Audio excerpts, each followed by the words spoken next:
Hi everyone. आज हम लोग सीखने जा रहे हैं past continuous tense.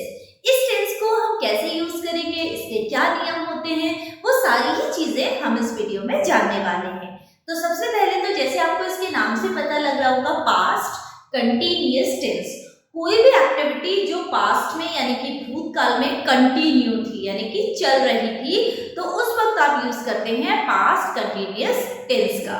But one more important thing learners, कि यहाँ पर आपका जो फिनिशिंग टाइम है कि वो काम कब चल रहा था, एक्टिविटी कब चल रही थी, उसका समय आपको जरूर यहाँ पर लगाना है। तो आइए आगे बढ़ते हैं। नियम कहता है, अगर हमारा जो सब्जेक्ट है वो ही है, शी है, इट है, सिंगुलर नाउन है, या फिर आप आई की बात कर रहे हैं, तो इन सभी के साथ आप यूज करोगे वॉज। इसको आप प्रोनाउंस यानी कि उच्चारण करते हैं वॉज। वॉज मत कहिएगा, that will be was. Was के साथ V1 यानी कि वर्ब का फर्स्ट फॉर्म आप लगाएंगे। तो अब यहाँ पर आपको फर्स्ट फॉर्म लर्न होने चाहिए। जो भी एक्शन वर्ड होते हैं लाइक अलाउ आज्ञा देना, डेकोरेट सजाना, गो जाना, कुक पकाना, ईट खाना। अब इन सारी ही चीजों में हम आईएनजी लगा देते हैं। जैसे कुक को आप कह देंगे कुकिंग, ईट को आप कह देंगे ईटिंग, डेकोरेट को आप कह देंगे डेकोरेटिंग। इस तरीके से आप आईएनजी मेंशन कर देंगे। तो आइए शुरू करते हैं। अब हम सेंटेंस बनाते हैं। हम कहते हैं कि वह सुबह खाना बना रहा था। अब ध्यान से अगर आप इस सेंटेंस को देखें तो आप पाएंगे कि जो वो लड़का है, जो वो सिंगुलर नाउन है, वो खाना बनाने का काम कर रहा था, एक्शन चल रहा था, लेकिन वो कब चल रहा था? सुबह। सुबह वो काम कर रहा था। तो सुबह जो है ये हमारा फिनिशिंग टाइम है। हमें पता लग गया कि काम कब किया जा रहा था? सुबह किया जा रहा था। तो सबसे पहले हम स्ट्रक्चर ऑफ सेंटेंस फॉलो करेंगे। हमने लिख दिया है यहाँ पर ही का मतलब वह हो जाएगा। इसके साथ हमारा जो हेल्पिंग वर्ब है दैट विल बी वाज। अब आपको पता होना चाहिए कि खाना बनाना की इंग्लिश क्या होती है। जब आप खाना बनाते हैं तो हम उसकी इंग्लिश कह देते हैं कुक। अब काम क्योंकि चल रहा था, कंटिन्यू था, तो आप इसमें लगा देंगे ing। तो सेंटेंस हो जाएगा he was cooking food in the morning. इस तरीके से आपका सेंटेंस बनकर तैयार हो जाता है। अब अगर आपको कहना है कि बहुत सुबह खाना नहीं बना रहा था, अगर आप इसमें नॉट का प्रयोग करेंगे तो आप सिंपली क्या कहेंगे? बहुत सुबह खाना नहीं बना रहा था। तो नॉट का जो प्लेस है गाइस वो होता है हमारे हेल्पिंग वर्ब और मेन वर्ब के बीच में। तो आप लगा देंगे यहाँ पर नॉट और सेंटेंस बनकर तैयार हो जाएगा he was not cooking in the morning। ठीक है। अब आ जाते हैं इंट्रोगेटिव पर। इंट्रोगेटिव में अगर हम कहें क्या वह सुबह खाना बना रहा था, क्वेश्चन पूछा जा रहा है। अब फिर से आपको बताना चाहूंगी कि कभी भी इस क्या को इंग्लिश में ट्रांसलेट मत करिएगा। जब भी क्या से हमारा वाक्य शुरू होता है हम हमेशा हेल्पिंग वर्ब को पहले ले आते हैं। तो यहाँ पर जो हमारा हेल्पिंग वर्ब है वो है was और जो हमारा सब्जेक्ट है वो है he। दोनों का प्लेस आप चेंज कर देंगे। तो कैसे हो जाएगा? यहाँ पर हम लोग लिख लेंगे was he cooking in the morning। इस तरीके से आपका इंट्रोगेटिव जो वाक्य है वो भी बनकर तैयार हो गया है। अब आगे बढ़ते हैं। जो हम हेल्पिंग वर्ब किससे पहले इंट्रोगेटिव वर्ड लगाकर जो हम लोग प्रश्नवाचक वाक्य बनाते हैं यानी कि इंट्रोगेटिव वाक्य बनाते हैं, उसे हम कैसे बनाते हैं? जिसमें हमारा वाक्य क्या से शुरू हो रहा था? क्या वो सुबह खाना बना रहा था? तो हमने यहाँ पर हेल्पिंग वर्ब पहले यूज किया और सेंटेंस बनकर तैयार हो गया was he cooking in the morning। अगर यही चीज हमारा जो कहाँ, कब, क्या, कैसे, क्यों बीच में आ जाता है, जैसे कि यहाँ अगर आप देखें तो लिखा है वो सुबह खाना कैसे बना रहा था। अब ये जो कैसे है लर्नर्स, ये आया है बीच में। तो आपको इसका इंग्लिश वर्ड पता होना चाहिए। जैसे कि मैंने यहाँ पर लिख दिया है हाउ, तो हमें कह देना है how was he cooking in the morning. अगर यहाँ पर होता वो सुबह खाना क्यों बना रहा था, तो आप कह देते व्हाई इन द मॉर्निंग। अब अगर हम कहते हैं कि वह खाना सुबह कब बना रहा था, तो आप कह देते हैं when was he cooking in the morning. इसी तरीके से बहुत सारे शब्द जिनकी इंग्लिश आपको पता है और जो बीच में आ रहे हैं उसको आप उठाकर जस्ट पहले रख देते हैं। तो ये तो था हमारा जो हमने ही, शी, इट, सिंगुलर नाउन और आई के साथ सीखा। अब अगर आई के साथ आपको बनाना हो तो आप कैसे बनाएंगे, आइए वो भी बना लेते हैं। ये तो आपने ही के साथ सीखा। अब अगर आप कहते हैं I was listening music yesterday. अब ध्यान से देखिएगा, यहां पर मैं बात कर रही हूं म्यूजिक सुनने की, यानी कि गायन सुनने की। कब सुना था, कल। यस्टरडे मतलब जो पास्ट में जा चुका है, उसकी हिंदी है कि मैं कल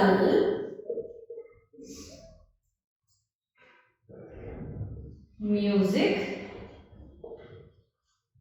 सुन रही थी। ये हमारा सेंटेंस है यहाँ पर।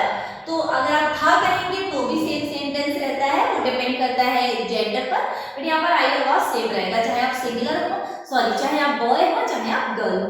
तो ये हो गया I was music, I was listening music yesterday. अब अगर आप इसको नेगेटिव बनाएंगे, मैं कल म्यूजिक नहीं सुन रही थी, अगर आप कहेंगे तो फिर से आपका जो नॉट है वो आप हेल्पिंग वर्ब वॉज और मेन वर्ब लिसनिंग से पहले लगा देंगे। तो ये हमारा नेगेटिव सेंटेंस हो गया। यही चीज अगर आपको कहना है, क्या मैं कल म्यूजिक सुन रही थी, तो आप क्या कह देंगे, फिर से क्या पहले आया, अब हमारा जो हेल्पिंग वर्ब है वो वॉज है और सब्जेक्ट आई है, तो हम कह देंगे was I listening music yesterday. क्या मैं कल म्यूजिक सुन रही थी। इस तरीके से सिर्फ हेल्पिंग वर्ब और सब्जेक्ट का प्लेस आपको बदल देना है। अगर ही और वॉज होता तो आप वॉज ही करते, अगर आई और वॉज है तो आपने वॉज और आई कर दिया, अगर शी के साथ वॉज होता तो वॉज और शी हो जाता, अगर मैं कहती किसी जानवर की बात तो मैं कह देती वॉज और इट, अगर मुझे उसका नाम नहीं पता होता। तो इस तरीके से आप बनाएंगे। अब देखते हैं सेकंड वाला इंट्रोगेटिव आप इसमें कैसे बनाते हैं। एक तो जो हमारे शुरू हुए थे क्या से, दूसरे जो शुरू हो जाते हैं क्यों से। ध्यान से देखिएगा, अगर हम कह रहे हैं कि मैं कल म्यूजिक क्यों सुन रही थी, अगर आप ऐसे बोल रहे हैं, अब ये जो कहाँ, क्यों, कब फिर से बीच में आ गया है, तो हमें इसको उठाकर पहले रख देना है। हम कह देंगे why was I listening music yesterday. इस तरीके से हो जाएगा।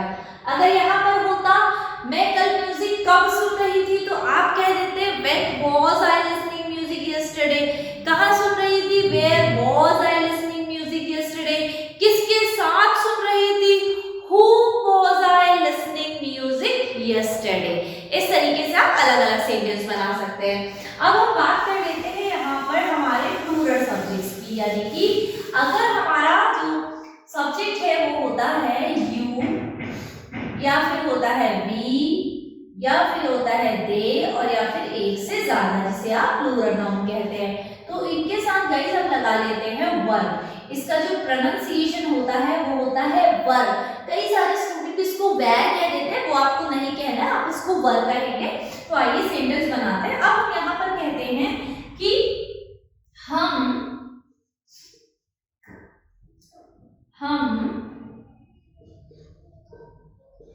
पिछले साल नाच रहे थे। अब फिर से ध्यान से देखिएगा, मैंने जो टाइमिंग लगाया है वो लास्ट ईयर का लगाया है ना, तो हम क्या करेंगे, सबसे पहले हमने लिख दिया है सब्जेक्ट। अब बी के साथ हमें क्या लगाना है, वर, क्योंकि एक से ज्यादा लोग हैं तो हो जाएगा बी वर। अब नाचना का आपको वर्ड पता होना चाहिए, दैट्स कॉल्ड डांस। ing, तो आप कहोगे we were dancing last year, हम नाच रहे थे। अब अगर आपको इसको कहना है कि हम पिछले साल नहीं नाच रहे थे, तो आप हम कहेंगे हम पिछले साल नहीं नाच रहे थे। तो यहाँ पर फिर से वही रूल फॉलो कर रहे हैं, हेल्पिंग वर्ब के बाद और मेन वर्ब से पहले नॉट लगा देंगे, तो सेंटेंस हो जाता है we were not dancing last year. अब आ जाते हैं इंट्रोगेटिव। अगर हमें कहना है क्या हम पिछले साल नाच रहे थे। अब देखिए फिर से क्या से शुरू हो रहा है, जब भी क्या से शुरू होगा हमेशा हेल्पिंग वर्ब पहले आएगा, तो हमारा हो जाएगा वर वी डांसिंग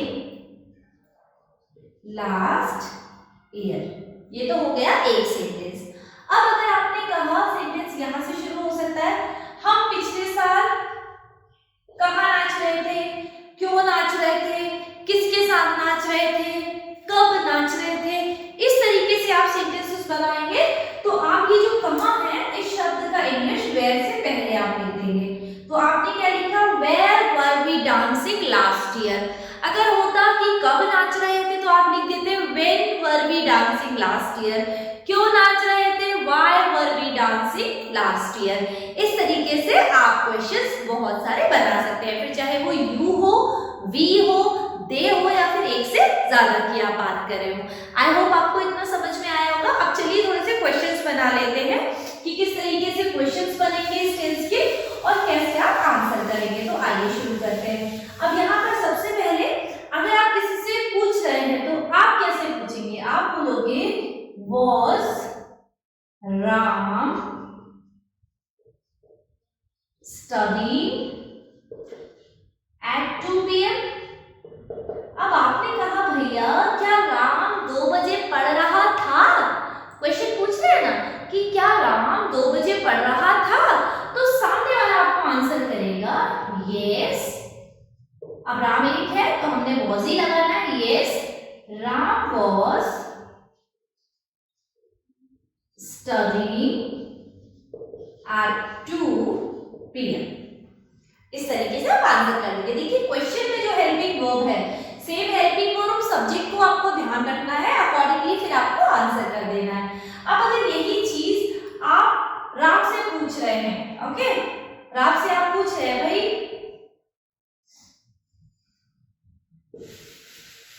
अगर आप राम से पूछ रहे हैं तो आप कहेंगे why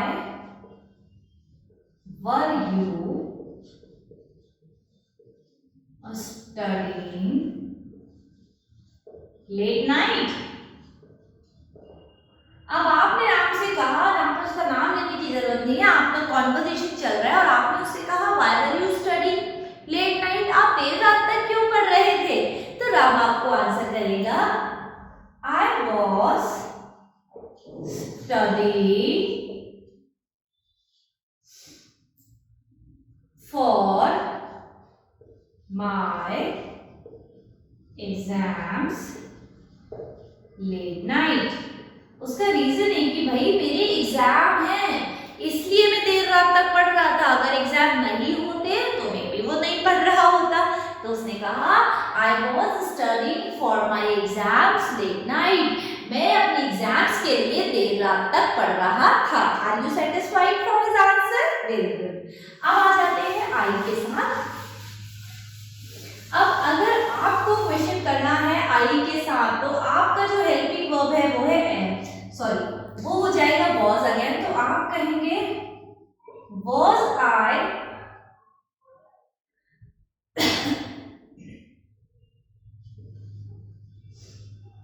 was I speaking a lot yesterday? Okay यहां पर आपने कह दिया है कि बंदा पूछ रहा है आपसे कि भाई क्या मैं बहुत ज्यादा बोल रहा था कल, ये वो आपसे पूछ रहा है। ओके आपने क्वेश्चन किया was I, आप अपनी बात करें तो आप कहेंगे was I speaking a lot yesterday?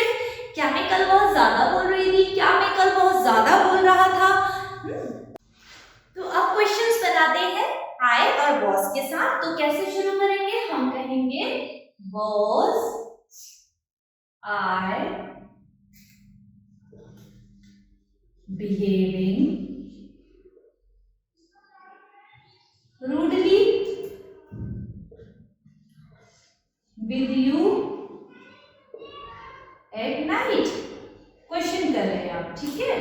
अब क्वेश्चन है कि भाई क्या मैं आपके साथ रूडली बिहेव कर रहा था रात को, क्या कर रही थी रात को? तो आप आंसर कहेंगे, सामने वाले से आप पूछ रहे तो कहेगा no you were not behaving rudely at night. इस तरीके से आप और भी क्वेश्चंस बना सकते हैं, कई सारे क्वेश्चंस को फॉर्मेट किया जा सकता है। अब आ जाते हैं वर के साथ, ठीक है। अब अगर हम बात करें बच्चों की, तो बच्चे बहुत सारे हैं, तो हम कह देंगे were children playing in the park last night.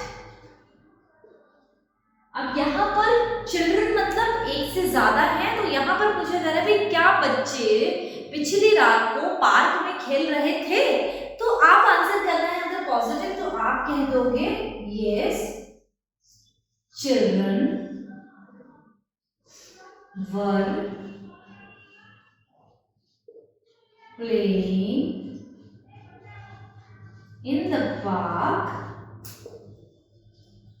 Last night. इस तरीके से आप आंसर करेंगे। तो आई होप आपको चीजें समझ में आई होंगी। पास्ट कंटिन्यूअस में सेंटेंसेस बनाना बहुत इजी है, लेकिन ध्यान आपको रखना है समय का।